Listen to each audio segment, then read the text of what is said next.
Hello everyone, this is Atul Bharti and today I'm reviewing my DJI Action camera, Action 2 camera, which I've been using since 2 years, and I am pretty impressed with this camera, which is under 15,000. And in this video we'll walk through the real footage across different environments. I'll be showing different clips. So this is the first clips where it is recording the sunset. I have recording the sunset in the time lapse. So we began with this beautiful sunset time lapse shot on the DJI Action 2 with 1.17 CMOS sensor. The color tones come out warm and vibrant and with smooth exposure transitions throughout. It's f2.8 aperture and a wide 155 focal length. Helps in capturing a border landscape which is visible here, unlike the AKSO V50 Elite, which often oversaturates highlights in time-lapse due to its narrower dynamic range. Thus, I received information from the internet. Another great feature is that the internal 13 GB storage, which is missing in most competitors like SJ, SJ8 Pro, which rely entirely on the SD card.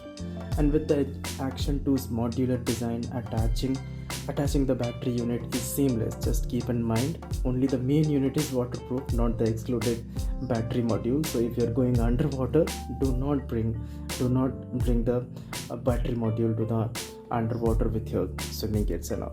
So also worth mentioning, the DJI app lets you preview and control the time lapse live on your phone, a real convenience without framing when framing shots in tough angles. Sometimes budget competitives lack. So this was all about the clip 1. In clip 2, walking with sounds. So here I am walking a widely noisy area to test both stabilization and microphone quality.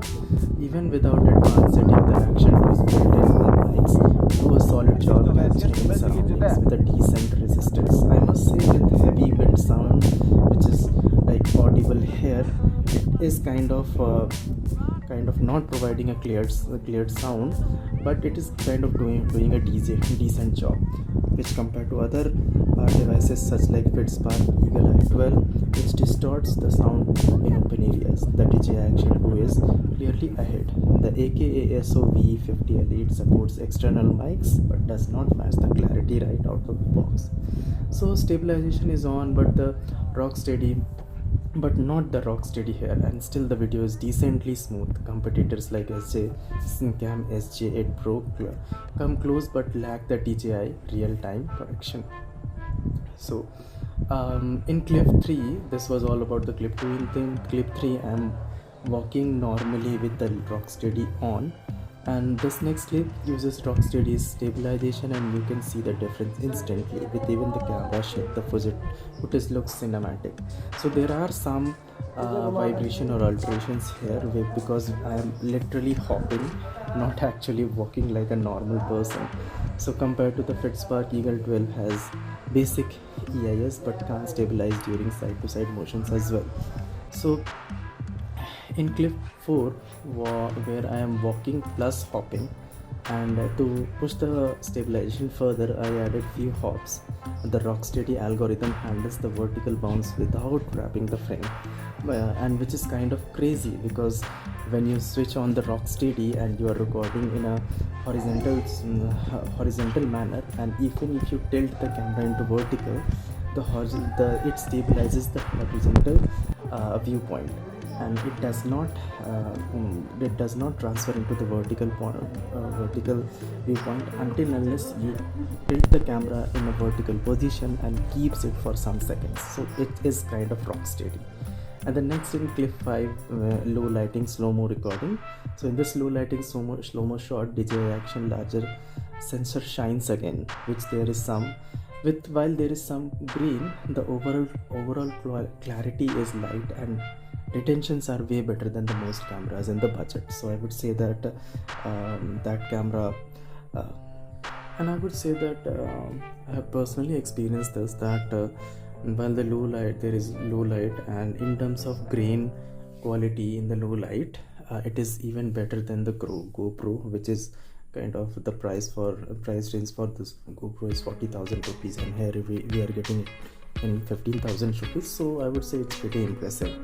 So in overall in this section, the SJ Cam SJ Pro 8 Pro and AKSO V50 Elite both struggles. Last video where I'm actually hiking with no stabilization, and ultimately it goes in the slow-mo section.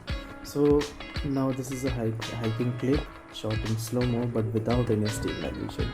Even so, the DJI Action manages decent handheld footages thanks to its wide lens and internal processing. Compared to other cameras like FitSpark, Eagle Eye 12 really struggles without stabilization. Videos turn almost unusable. On the DJI, you can still pull usable clips even without turning the Rocksteady. So with its modular magnetic design, it's easy to mount on helmets or vests, especially useful when hiking or biking. A flexibility many budget cams do not offer or cannot offer. The next quality which I like is the build quality. It's a metal build. I think it's a metal build, and when I purchased it on the very first day, I kind of dropped it from almost like 10 to 12 feet high, and it did not get any I would say it didn't get affected, and it is still running smoothly. So you can purchase a hand tripod, and or you can just put it in your neck with a neck support that is provided inside the box. So with that only you can go and use the camera. And if you put the heavy battery, then while placing it in your neck, it would be kind of heavy. So that's why I do not use the battery unit very often. But without the battery unit, it would not run for a much longer period. One better thing is that it automatically starts getting charged when you click on or plug in the battery unit. So overall, that the DJI Action 2 in real life really best, versatile, compact and feature rich for its price range. If you like this review, don't forget to like and share and subscribe. I am Atul Bharti, and I'm starting my YouTube journey right now, and I'm trying to be a content creator. I am a traveler who has traveled in many places in India, like in north in mountains like snow-capped mountains, and in south in like backwaters in Kerala and all. So I'll be providing my experiences in my travel experiences through my stories and all. So if you like my stories, don't forget to like and subscribe, and I'll be reviewing my camera units and all.